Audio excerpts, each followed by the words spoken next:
다 함께 기도 들으심으로 아침 묵상 시작하겠습니다. 하나님, 오늘도 묵상하는 자리로 우리를 인도하여 주시니 감사합니다. 그리하여 내가 믿는 자를 더욱 알게 하시며 내가 의탁한 것을 그날까지 지키시는 분을 더욱 힘있게 의지하게 하시니 감사합니다. 이 믿음의 고백으로 주님 앞에 나아가오니 우리의 고백을 더 풍성하게 하시며 이 고백으로 삶과 생명을 온전하게 감당하게 되는 우리 모두가 되게 하옵소서. 오늘도 이와 같은 은혜를 주실 하나님을 기뻐하며 예배합니다. 주님 마음을 다하여 주님을 기뻐하오니 우리의 예배를 받아 주옵소서. 이 시간 우리를 인도하여 주실 주님을 기대하며 예수님의 이름으로 기도드립니다. 아멘. 나치 찬송가 413장 내 평생 가는 길 순탄하여 함께 찬양 드리겠습니다.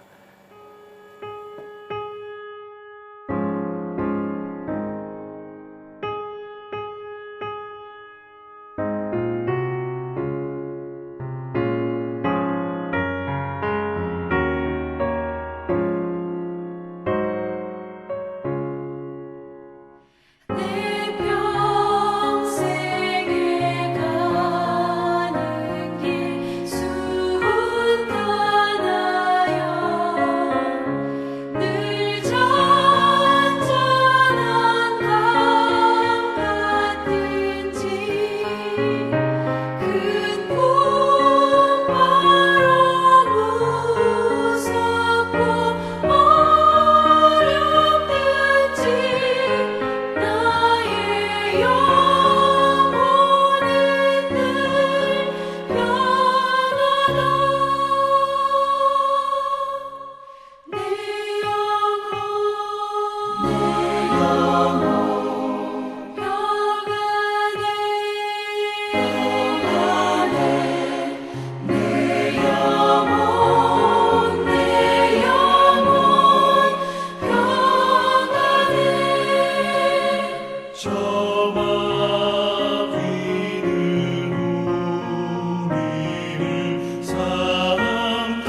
함께 찾아보실 하나님의 말씀은 마가복음 11장 27절에서 33절까지의 말씀입니다.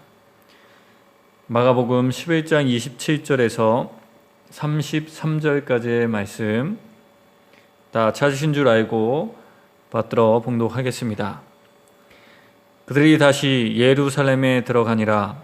예수께서 성전에서 거니실 때에 대제사장들과 서기관들과 장로들이 나와 이르되 무슨 권위로 이런 일을 하였느냐? 누가 이런 일 할 권위를 주었느냐? 예수께서 이르시되 나도 한 말을 너희에게 물으리니 대답하라. 그래야면 나도 무슨 권위로 이런 일을 하는지 이르리라. 요한의 세례가 하늘로부터냐 사람으로부터냐 내게 대답하라. 그들이 서로 의논하여 이르되 만일 하늘로부터라 하면 어찌하여 그를 믿지 아니하였느냐 할 것이니 그러면 사람으로부터라 할까 하였으나 모든 사람이 요한을 참 선지자로 여김으로 그들이 백성을 두려워하는지라. 이에 예수께 대답하여 이르되 우리가 알지 못하노라 하니 예수께서 이르시되 나도 무슨 권위로 이런 일을 하는지 너희에게 이르지 아니하리라 하시니라. 아멘. 오늘 말씀을 보시면 예수님께서 성전을 정화하신 후 다시 예루살렘 성전으로 들어가셨다고 나와 있습니다. 예수님은 다시 성전으로 들어가셔서 무엇을 하셨을까요? 같은 사건을 기록하고 있는 마태복음에서는 예수님께서 성전 정화하신 이튿날 다시 성전에 들어가셔서 가르치셨다고 나와 있습니다. 그렇다면 예수님은 무엇을 가르치셨을까요? 아마도 전날에 있었던 일에 관하여 가르쳐 주셨을 것입니다. 특히 성전에 대하여 가르치셨을 것이라 생각이 되어집니다. 성전이 원래 어떠해야 하는지, 지금 성전에는 어떤 문제가 있는지, 그리고 왜 예수님께서 그런 행동을 하셨는지 사람들에게 알려주셨을 것입니다. 저는 이 모습을 보며 항상 우리를 옳은 길로 인도하시는 한결같은 하나님을 떠오르게 됩니다. 다시 성전에 들어가시는 것을 꺼리끼지 않으신 예수님, 그리고 한결같이 그들에게 참된 것을 알려주셨습니다. 그리고 이와 같은 은혜는 지금도 동의합니다. 하나님은 우리로 건강한 나무, 건강한 크리스찬이 되게 하시기 위하여 한결같이 하나님의 말씀을 우리에게 들려주십니다. 또한 우리의 마음을 감화감동시켜 주셔서 회개하며 올바른 길로 나아가게 하시는 그 은혜를 한결같이 주십니다. 이와 같은 은혜는 마르지 않으며 구하고 찾는 이가 없고 찾게 되는 것입니다. 그러나 오늘 본문 말씀에서 이와 같은 은혜를 받지 못하는 인물들을 우리는 만나게 됩니다. 아니, 은혜를 받지 않는 것이 아니라 오히려 그 은혜를 거부하고 미워하는 사람들을 만나게 됩니다. 그 사람들이 바로 대제사장들과 서기관들과 장로들이었습니다. 그래서 오늘 말씀해 보면 이들은 예수님을 찾아와 이렇게 이야기하였습니다. 28절 말씀입니다. 무슨 권위로 이런 일을 하느냐? 누가 이런 일 할 권위를 주었느냐? 성도 여러분, 이 질문은 궁금하기 때문에 한 질문이 아닙니다. 이 질문은 예수님의 수렁에 빠뜨리기 위한 아주 고약한 질문이었습니다. 왜냐하면 만약 예수님께서 하나님이 내게 권한을 주셨다고 하면 성전에서 경비를 서던 로마 군인들이 예수님을 체포해 갈 것이기 때문입니다. 그러나 이것이 두려워 자신이 메시아가 아니라고 말한다면 자연스럽게 사람들은 예수님을 신뢰하지 않고 떠나게 될 것이기 때문입니다. 예수님의 입장에서는 정말 고약한 질문이었던 것입니다. 그러나 예수님은 그들의 의중을 꿰뚫어 봤습니다. 그리고 그들의 질문에 역으로 질문하셨습니다. 말씀 29절부터 30절까지의 말씀입니다. 당신들이 내가 하는 질문에 답을 하면 나도 답을 주겠습니다. 요한의 세례가 하늘로부터 온 것입니까? 아니면 사람으로부터 나온 것입니까? 당시 세례 요한은 헤롯 안티파스에게 살해당한 후 점점 더 많은 이들에게 돌아온 엘리야로 인정받고 있었습니다. 그 자리에 모인 사람들 중 다수가 세례 요한을 하나님이 보내신 예언자로 믿고 있었습니다. 당시 성전 권력자들만 믿지 않았습니다. 그런데 만약 이런 그들이 세례 요한을 두고 하나님이 보내신 예언자가 아니라고 답한다면 무리로부터 비난을 받게 될 것이 분명했습니다. 그렇다고 세례 요한을 하나님이 보내신 사람이라고 대답한다면 예수님께서는 그런데 왜 당신들은 그를 믿지 않았는가? 라고 되물을 것이 뻔했습니다. 결국 그들은 질문을 되받아칠 대답을 찾지 못합니다. 그저 오늘 본문 33절 말씀처럼 이르되 우리가 알지 못하노라 라고 대답합니다. 이에 예수님도 그럼 나도 무슨 권한으로 이런 일을 하는지 너희에게 말하지 않겠다 하시며 함정에서 빠져나오십니다. 이 사건을 보며 우리는 대제사장들과 서기관들과 장로들을 생각해 보게 됩니다. 성도 여러분, 사실 예수님 당시 대제사장은 가야바 한 명뿐이었습니다. 그런데 오늘 본문에는 대제사장들 복수로 나옵니다. 좀 이상합니다. 이는 당시 은퇴한 대제사장 안나스가 살아있었기 때문입니다. 또한 두 대제사장들을 보좌하고 있던 고유직 제사장들도 같은 부류로 여겨졌습니다. 그러므로 오늘 말씀의 대제사장들은 현직 대제사장을 따르던 성전 권력자들을 의미합니다. 또한 장로들은 당시 권위를 인정받은 율법 학자들이었습니다. 그들은 로마 정부의 허락하에 성전의 모든 일을 결정하고 집행하던 사람들이었습니다. 막강한 권력을 가진 사람들이었습니다. 그런데 문제는 그들에게 성전과 신앙은 권력의 도구일 뿐이었습니다. 그들은 하나님을 믿는다고 하였지만 하나님을 이용하고 있었습니다. 물론 다 그런 것은 아니었을 것입니다. 하지만 대다수의 성전 권력자들은 성전 안에서 일어나는 강도짓에 눈이 멀었습니다.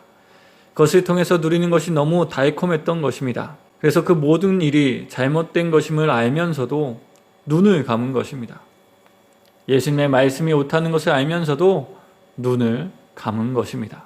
오히려 그 말을 하는 예수님을 없애버려야겠다 생각하게 되었습니다. 그렇습니다. 성도 여러분, 하나님은 변함없이 은혜를 베푸셔서 우리의 마음을 움직이시고 우리를 깨닫게 하십니다. 그러나 우리는 우리가 내려놓지 못하는 것 때문에 그 은혜를 거부할 때가 있습니다. 그렇다면 왜 우리는 그 은혜를 자꾸 놓치고 거부하게 되는 것일까요? 민감해야 할 것에 민감하지 못하고 둔감해야 할 것에 둔감하지 못해서 그런 것은 아닐까요? 만약 대제사장들과 장로와 서기관들이 하나님의 말씀에 민감하게 반응했다면 모습은 달라졌을 것입니다. 그들이 권력과 재물에 둔감했다면 예수님을 죽이려는 공모를 꾸미지 않았을 것입니다. 오히려 그들은 그 말씀을 받아들이고 예수님이 떠난 그 다음날 모여 어떻게 하면 다시 성전을 회복할 수 있을까 고민하며 행동했을 것입니다. 그러나 그들은 반대로 행동했습니다.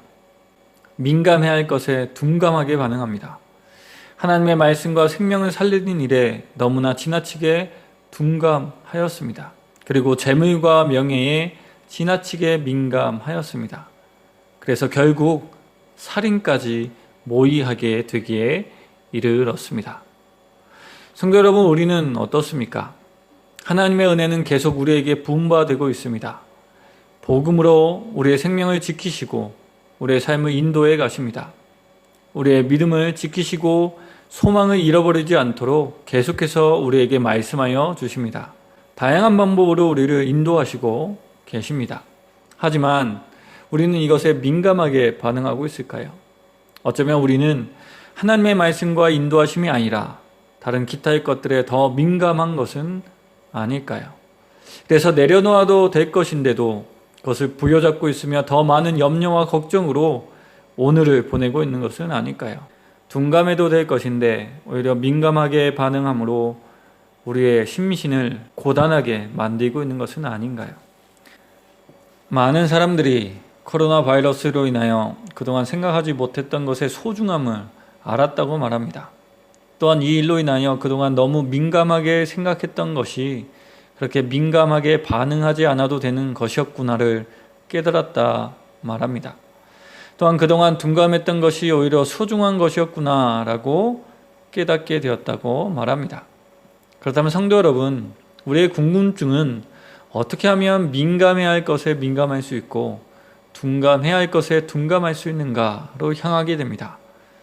어떻게 하면 이렇게 살아갈 수 있을까요? 사실 이것은 절대로 쉬운 일이 아닙니다. 하지만 불가능한 것도 아닙니다. 왜냐하면 우리를 도우시는 하나님이 계시기 때문입니다. 그렇다면 하나님은 어떻게 우리를 도우셔서 우리로 이런 자세로 살아갈 수 있게 하실까요? 저는 하나님의 말씀과 복음에 그 도우심이 있다 생각되어집니다. 왜냐하면 하나님은 말씀과 복음을 통해서 인간에게 필요한 것이 무엇인지 알려주셨기 때문입니다. 성도 여러분, 성경 말씀을 통해서 하나님이 우리에게 알려주신 것은 다음 질문들에 대한 답입니다. 원래 하나님이 창조하신 세상은 어떠했는가? 그 세상을 창조하신 하나님은 어떤 분이신가? 하나님이 인간을 창조하실 때 원래 인간은 어떤 존재였는가? 그런데 세상에는 왜 이런 문제가 일어나게 되었는가? 문제의 근원이 무엇인가? 이 문제의 답은 또한 무엇인가? 인간은 그 답을 어떻게 찾을 수 있는가? 답을 찾은 인간은 어떻게 살아야 하는가? 곧 어떻게 삶을 온전하게 살아갈 수 있는 것인가? 성도 여러분, 이것이 성경이 우리에게 알려주시는 큰 그림입니다. 그리고 우리는 이 큰 그림을 거울 삼아 우리의 삶을 바라보게 됩니다. 이렇게 우리는 나의 삶에서 일어나는 일을 이해하게 되고 또 그 상황 속에서 진정으로 내게 필요한 것을 알게 되어 선택하게 되어집니다. 성도 여러분, 본질로 돌아간다는 것은 바로 하나님이 우리에게 알려주신 이 큰 그림을 기억하며 나의 삶의 세밀한 부분을 바라보는 것을 의미합니다. 어떤 추상적인 것을 떠오르는 것이 본질로 돌아간다는 의미가 아닙니다. 알려주신 큰 그림으로 돌아가 그것을 따라 다시 한번 나의 삶의 상황과 나의 마음과 생각을 살펴보는 것입니다. 이럴 때 우리는 민감해야 할 것에 민감하게 됩니다. 은혜와 사랑과 진리와 소망에 민감하게 됩니다. 반대로 둔감할 것에 둔감하게 됩니다. 죄와 욕심과 질투에 둔감하게 되어집니다. 그러므로 성도 여러분, 하나님께서 말씀과 복음으로 주신 큰 그림과 답을 우리는 더욱 뚜렷하게 바라볼 수 있어야 합니다.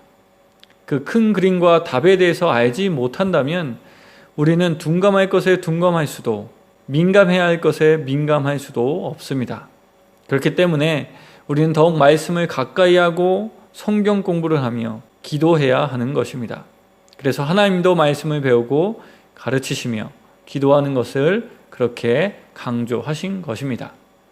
모쪼록 오늘 하루 하나님이 우리에게 주신 그 복음, 큰 그림을 기억하며 그것을 거울 삼아 지금의 상황과 나의 마음을 살펴보게 되는 우리가 되기를 원합니다. 그리하여 민감할 것에 민감함으로 믿음과 소망과 사랑을 잃어버리지 않는 우리가 되기를 원합니다. 또한 둔감할 것에 둔감하게 되어 지나친 스트레스와 걱정과 예민함과 우울감에서 자유롭게 되는 우리 모두가 되어지길 주님의 이름으로 간곡하며 이 말씀을 전해드렸습니다. 함께 기도드리겠습니다. 하나님, 우리로 민감할 것에 민감하며 둔감해야 할 것에 둔감하게 하옵소서. 그렇게 우리를 인도하시기 위하여 오늘도 우리에게 말씀하시고 선한 인도하심으로 우리를 지도하실 것을 믿습니다.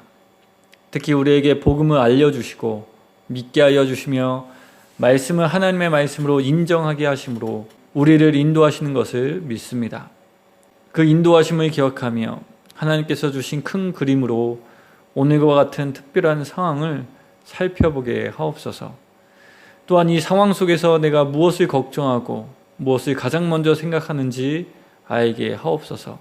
그리고 그것을 하나님의 말씀과 복음에 빗대어 생각해 볼 때 정말 민감해야 할 것인지 판단하게 하옵소서.